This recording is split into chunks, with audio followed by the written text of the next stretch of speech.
plus que jamais sur le terrain et le propos qui va suivre sera une parfaite illustration de la nécessaire adaptation de tous nos outils, y compris juridiques en matière de santé et de sécurité au travail. Alors pour faire l'exercice, je vais réinviter sur scène une personnalité que vous avez déjà pu apprécier ce matin, Maître Vincent Guizot, qui vient d'un pas décidé. On l'applaudit.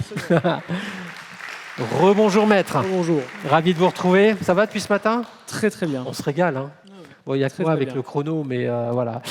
Je rappelle à notre public que vous êtes avocat au barreau de Metz, associé au sein du cabinet Yokoum Guizot, en partenaire très actif dans la préparation de ce colloque. On l'a dit, mais c'est important de le ressouligner encore. Merci encore, on vous en sait gré. Vincent Guizot, notre séquence vise à nous projeter dans l'avenir. C'est important pour tous les responsables rassemblés ici, non seulement de pouvoir comprendre les évolutions en cours, mais surtout de pouvoir maîtriser les situations, et particulièrement sur le plan du droit. Les intervenants qui se succèdent depuis le début de cette après-midi ont jusque-là analysé avec finesse les changements de modèle liés aux transformations du travail, mais quelles sont les conséquences en matière de droit? Quels sont les nouveaux sujets qui émergent en matière de santé au travail? Je crois qu'il y en a pas mal. Le télétravail, s'il demeure, imposera-t-il de nouvelles règles juridiques? Quelles vont être les limites? En matière de technologie au travail, quelles réponses nouvelles le droit peut-il ou doit-il apporter pour protéger les travailleurs, y compris les dirigeants? Maître Guizot, beaucoup de questions, je sais, mais bon, le sujet est vaste et on avait besoin de votre expertise. Merci. Beaucoup de questions, le sujet est vaste, mais cette fois-ci, je respecterai le chrono parce que j'essaye de faire simple et d'avoir les grandes lignes. À l'occasion de la diffusion du petit film tout à l'heure, il y a deux questions qui sont apparues dans le travail de l'ergonome et qui sont deux questions qui vont se poser également, à mon sens. C'est les deux questions que je traiterai s'agissant du juriste. C'est la question du télétravail et la question des travails de plateforme. Je reviens simplement, alors c'est un petit retour théorique, je reviens simplement sur l'appréhension de la responsabilité de l'employeur telle qu'elle est faite aujourd'hui. C'est une vision qui est extrêmement classique. L'employeur a le contrôle et la direction du salarié. Dès lors qu'il a le contrôle et la direction du salarié, il doit lui assurer la sécurité. Et puisqu'il assure sa sécurité, il est légitime à en avoir le contrôle.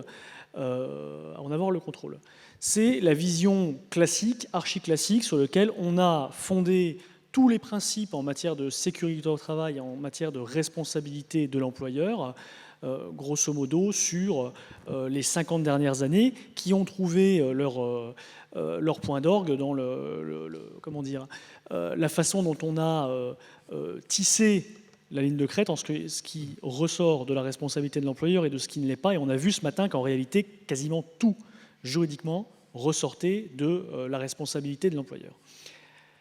Mais c'est bien, en théorie, et c'est légitime comme cela, c'est bien parce que l'employeur, sur le lieu de travail ou un environnement que l'employeur est réputé contrôler, et pendant le temps de travail, c'est bien parce que l'employeur a la maîtrise du salarié pendant le temps de travail et sur un environnement qu'il maîtrise que l'employeur est responsable. Là où il va se passer une véritable difficulté, je rappelle un petit peu les textes, droit européen, l'employeur est obligé d'assurer la sécurité et la santé dans tous les aspects liés au travail. En droit français, on vous parle bien je prends la question de l'accident qui est présumé être un accident du travail, celui qui est survenu par le fait ou à l'occasion du travail. Et en jurisprudence, on a élargi ça un petit peu à la question des accidents de mission. Pendant que le salarié est en mission, même s'il n'est pas sur le lieu de travail, on considère que l'employeur le contrôle et donc l'employeur est responsable. La difficulté, c'est bien que à la fois le travail de plateforme, donc l'ubérisation, et le télétravail remettent en cause les postulats que j'ai évoqués. D'abord, le travail de plateforme. Pour deux raisons. D'abord, c'est pas sur le slide, d'abord le travail de plateforme, il se fait aujourd'hui sous une forme qui est celle d'une relation entre une plateforme et une personne qui est travailleur indépendant. Et dans cette relation-là, facialement, il ne peut pas y avoir de contrôle. Il n'y a pas d'employeur, il ne peut pas y avoir de contrôle. Donc la personne qui est donneuse d'ordre, et ça c'est une des spécificités du travail de plateforme, la personne qui est donneuse d'ordre ne peut pas être responsable d'une organisation, serait-elle pathologique, intrinsèquement pathologique. Premier point. Deuxième point, le travail de plateforme aujourd'hui pose en fait une difficulté qui ne se présentait pas auparavant, c'est la question de l'être humain qui, en fait, ne travaille pas pour un autre être humain, mais qui travaille pour un algorithme.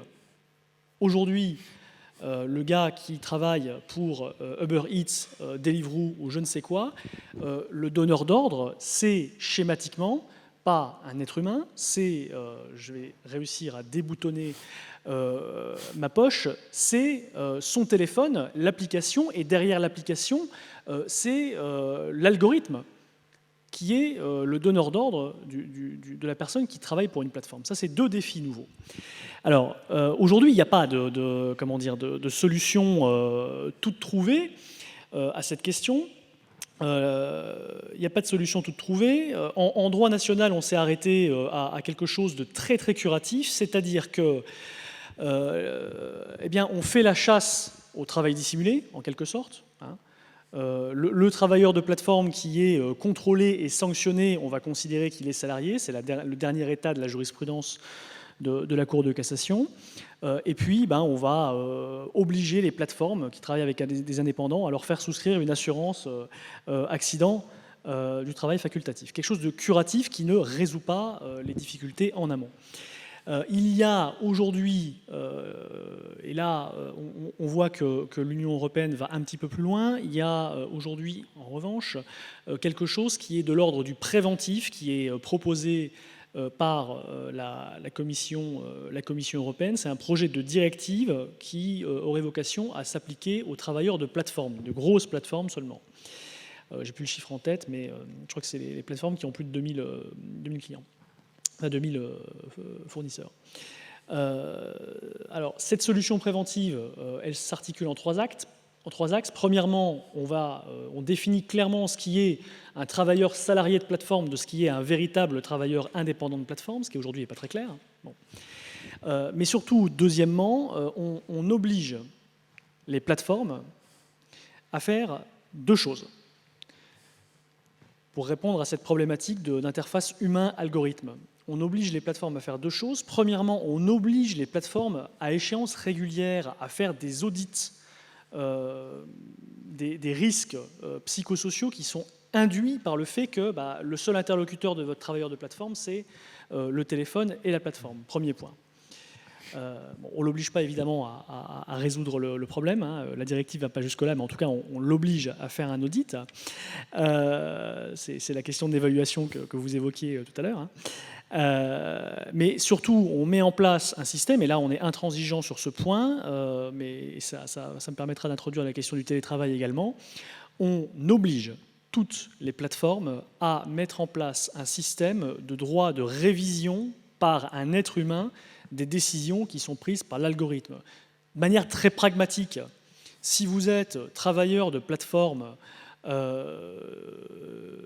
Eats ou je ne sais quoi, vous arrivez 30 secondes en retard sur une course, ou alors vous avez une tuile quelconque et vous ne pouvez pas délivrer votre course, aujourd'hui l'algorithme vous éjecte du système, en quelque sorte. Bon. Et vous n'avez, pour ainsi dire, aucun recours. C'est l'algorithme qui a décidé, et l'algorithme est souverain, et sa décision est définitive. C'est quelque chose il faut se mettre à la place du travailleur de plateforme, c'est quelque chose qui est extrêmement violent, et qui ne lui permet pas de plaider sa cause face à un autre être humain, et c'est un des points qui est aujourd'hui dans les tuyaux et qui aura vocation à être réglé par cette directive. Voilà pour la question du travail de plateforme. On évacue le salariat, premier problème. Donc on retrace une ligne de crête qui est claire. Deuxième problème, l'interface humain-algorithme. On réintroduit l'humain au forceps pour faire en sorte que ce soit un peu moins pathologique. Question du télétravail maintenant. Question du télétravail. Alors par télétravail, je parle du télétravail à domicile, mais je parle aussi d'une formule qui existe, qui est celle du télétravail dans un tiers-lieu. Parce que vous savez, vous pouvez faire du télétravail à domicile, mais vous pouvez aussi faire du télétravail depuis un tiers-lieu dans une plateforme. Très succinctement, on est face à un paradoxe aujourd'hui. On est face à un paradoxe. L'employeur n'a pas de contrôle sur l'environnement de travail du salarié, ou un contrôle très limité, parce que le salarié est chez lui ou il est dans un tiers-lieu qui ne lui appartient pas. Mais il n'a pas de contrôle sur le salarié non plus. Il n'a pas de contrôle sur le salarié, comme il pourrait l'avoir dans un établissement plus classique ou sur un chantier plus classique avec un encadrement, à minima même, mais avec un encadrement. Et pour autant, on lui impose une obligation de sécurité.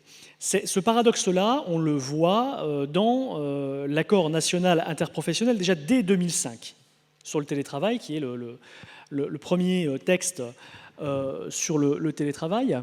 On vous dit d'un côté que le télétravailleur gère l'organisation de son temps de travail, que le télétravailleur est tenu de respecter et d'appliquer correctement les politiques de sécurité mises en place par l'employeur, mais d'un autre côté, on vous dit les dispositions qui sont relatives à la sécurité au travail, celles qu'on a vues ce matin, sont applicables